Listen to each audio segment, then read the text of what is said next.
We've just seen how measuring at the correct depth is critical to the utilization of relative humidity testing in concrete slabs. Again, this information came from studies that were done at Lund University in Sweden back in the mid to late 90s. And it was determined in those studies that in a slab drying from one side, 40%, and a slab drying from two sides, 20%, nonetheless, that was the equivalent depth or the important depth for measuring the relative humidity. So what does that mean?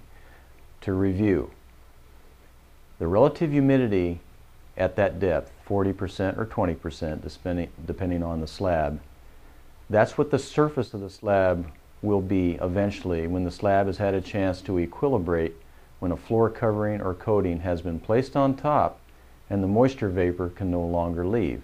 The slab is going to equalize. And let's just look at a depiction of that for a minute. And here we see an open slab. We see your typical gradient. Drier at the top, increasingly wetter as we go down. And we're depicting the equivalent depth at an RH of 89%.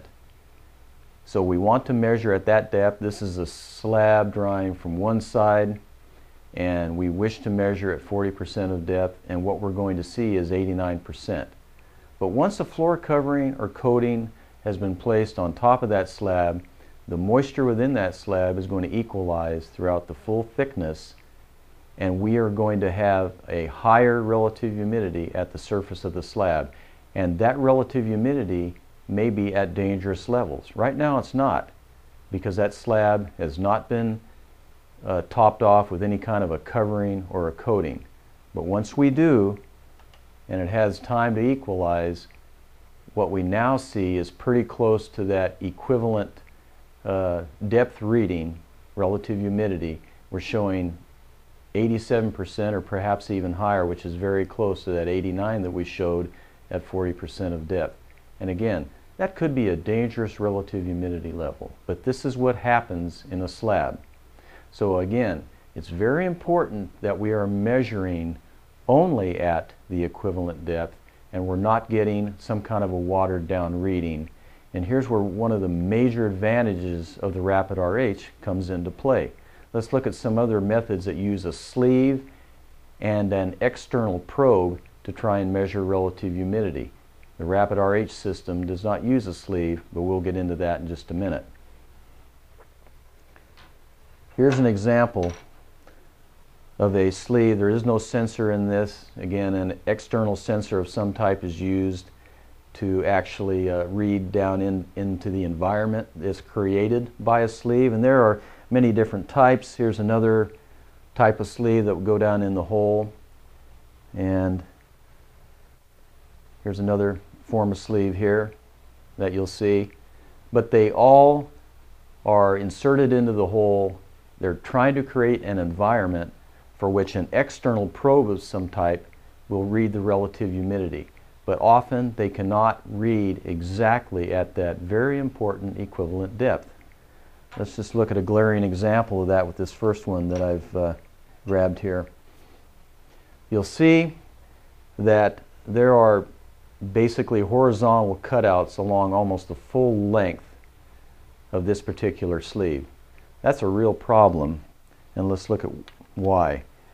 Again, we wanted to read at, in this example, let's say we wanted to read at this particular depth in the slab because that's important for getting the correct reading. But we can't do that with this device because we're reading at different levels in the concrete slab, and this is going to give us a low, watered down reading, often significantly low, underestimating the true relative humidity, that true relative humidity at equivalent depth that we need to know about. There's no way you can get that kind of a reading with this type of sleeve.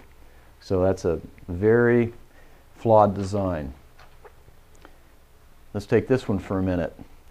We have different hole cutouts, and often what I've seen in the field with this type of device, it's done incorrectly, even by consulting engineering firms where instead of just knocking out one hole at the correct depth, they will knock out holes along the full length and attempt to get a reading. Again, you're going to get a watered down, low average, which will underestimate the relative humidity.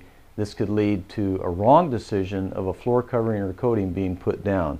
So you put it in there and we're getting a reading at this depth and maybe that depth, and that's not right because we're not reading only at the correct depth.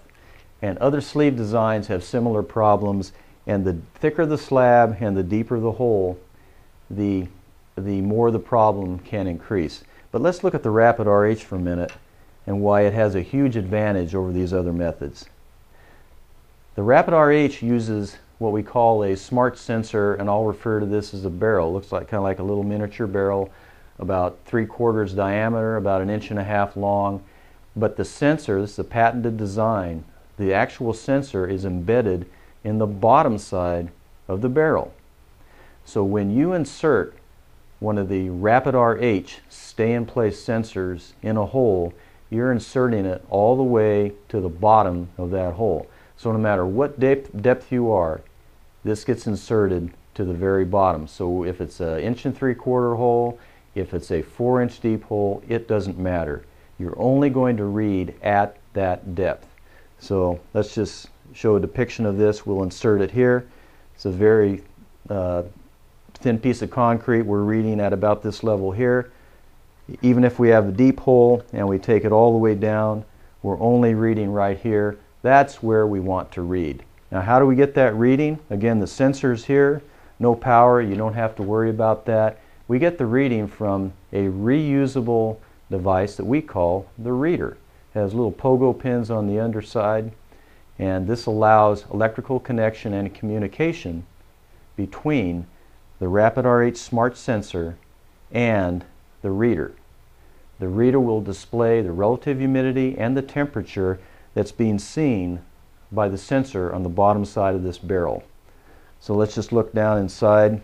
I don't know if we can see it or not, but down inside the barrel, that's not where we're taking the reading, but that's where the contact takes place. There are 4 little contact pads between the smart sensor barrel and the pogo pins, the metallic pins on the bottom side of the reader. So it's as simple as when it's in the hole, you line it up, put it in, put the reader in, turn it on, and we get a reading. It's as easy as that. Again, the smart sensor, unlike any other relative humidity testing methods, the smart sensor doesn't leave the hole. It stays in place.